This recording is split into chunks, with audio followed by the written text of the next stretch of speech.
everyone, and welcome back to my channel. My name is Charlene, and today I'm going to be sharing with you my TBR for November. So for November, there are a lot of readathons going on. There's Nonfiction November, there's Historathon, and there's also a C.S. Lewis Readathon. And I will have links to everyone who is hosting the readathons down in the description below, because there's a lot and I know I'm going to forget somebody's name, so I'll just have them all down in the description, and I will also have all of the announcement videos down there as well. Now, unlike previous readathons, I'm not planning out which books I'm going to read for the readathons in advance. I have some books I know I want to get to in the month, and then we'll just see which prompts they fit. And also if I read any other books besides what I'm currently planning to read, we'll see if they fit any prompts as well. But before I get into the readathons, I first want to focus on books that will get me towards my goals for the year. Now, there is one goal I'm not going to cover, and that is my series goal. I had a goal to complete 6 series, which I only had 1 book left to read in the series at the beginning of 2024. And the reason I'm not covering that one is because I have no idea which books I want to prioritize for it. So I'm not picking out books right now. As I have time, I will try to get them added into my reading, but I'm not going to cover that in this video.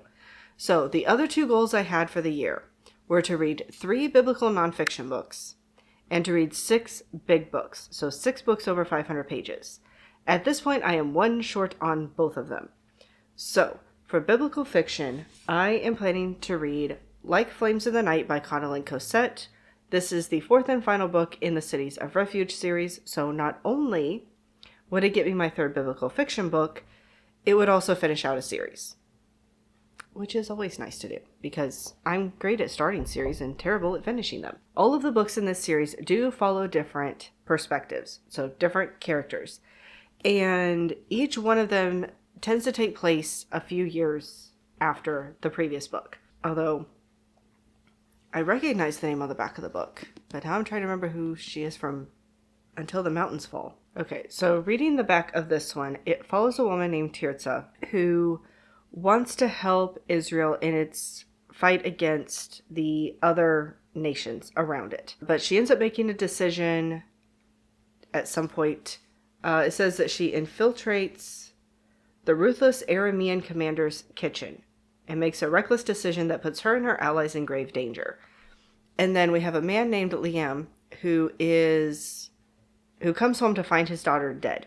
And he is out to seek vengeance on whoever it is who killed her or caused her to die. And somehow the 2 of them end up meeting and potentially trying to work together. So I don't know much about it, again, because these are companion novels and they take place several years, usually after the previous book.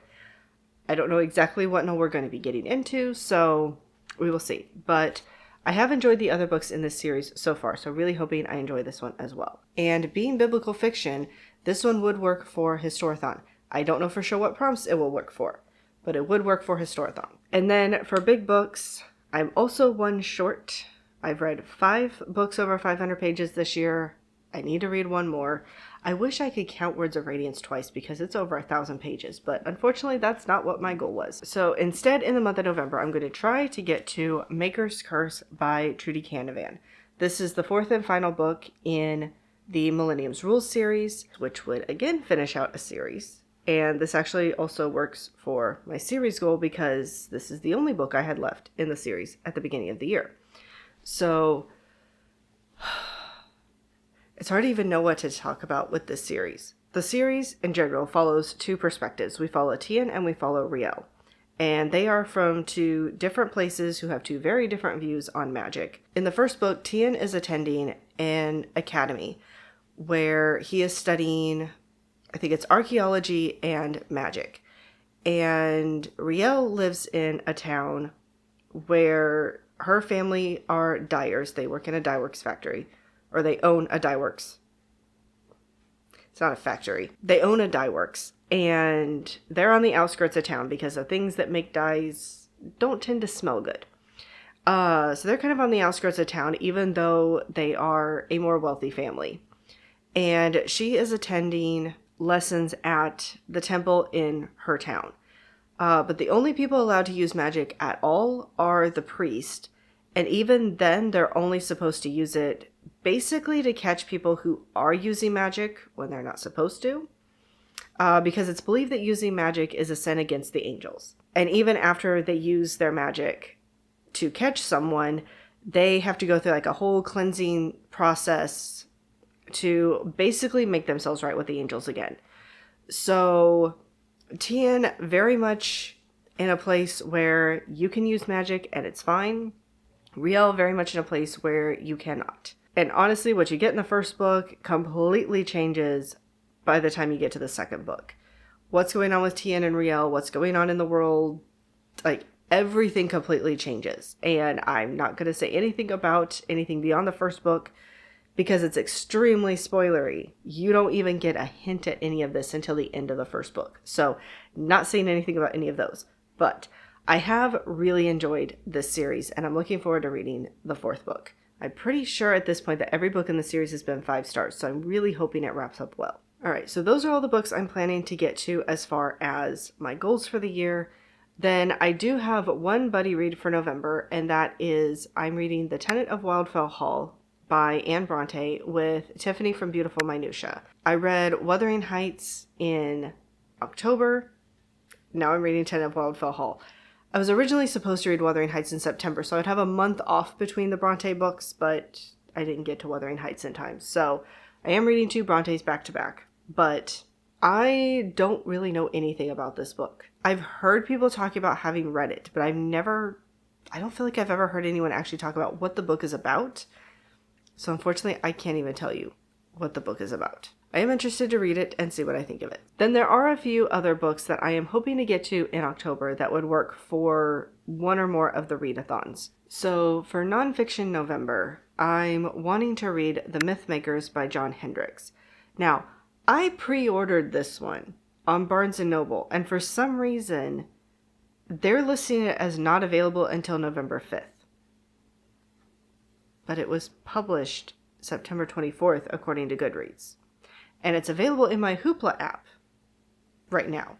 So, I'm not sure. But for whatever reason, I pre-ordered it there. Assumed I would get it in September. I saw that it said expected delivery November 5th, but I was thinking maybe they have a lot of back orders and that's why. But I went on their website the other day and it's still listed as a pre-order and says not available until November 5th. But I do want to get this one read. I would like to read my own copy.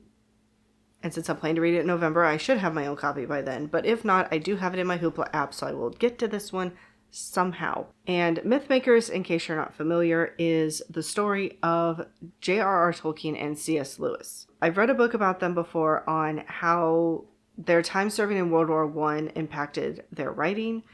And I assume from having read The Faithful Spy by John Hendricks that this book is going to focus more on how their religion impacted their writing and impacted their lives.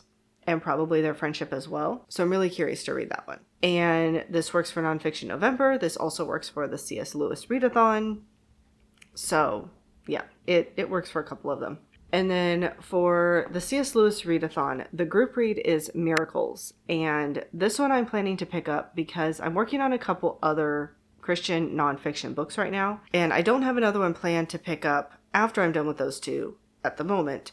So I'm just going to go ahead and pick this one up and read the group read. There might be other books that I read that will count for other prompts in the readathon, but I'm at least going to get to this one. And then for Historathon, there are a few historical fiction books that I'm really hoping to get to in November. So the first one is The Women by Kristen Hanna. I've started this one already. I started it back in August, but I only made it to the middle of chapter 4. I think I put it down because I had plans to get to it in September.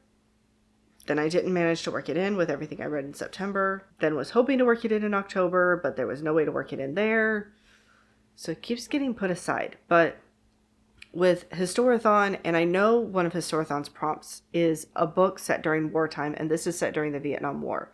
So I should be able to work this one in. This one is, as far as historical fiction goes, this one is my highest priority outside of like Flames in the Night. So this one I should be getting to. It's just a matter of can I get to the other 2 or not. The next book that I'm hoping to get to in November, and at this point it's a hope. The rest of these are like my top priorities. The other two books I'm going to mention are my hopefuls. So the first one is Finding Margaret Fuller by Alison Pataki. This is about Margaret Fuller, who was a real person. I've looked this up. She was a real person, and she lived in, I think, about the 1830s and 40s is what this covers. And she meets people from Ralph Waldo Emerson to Frederick Chopin to Nathaniel Hawthorne and on.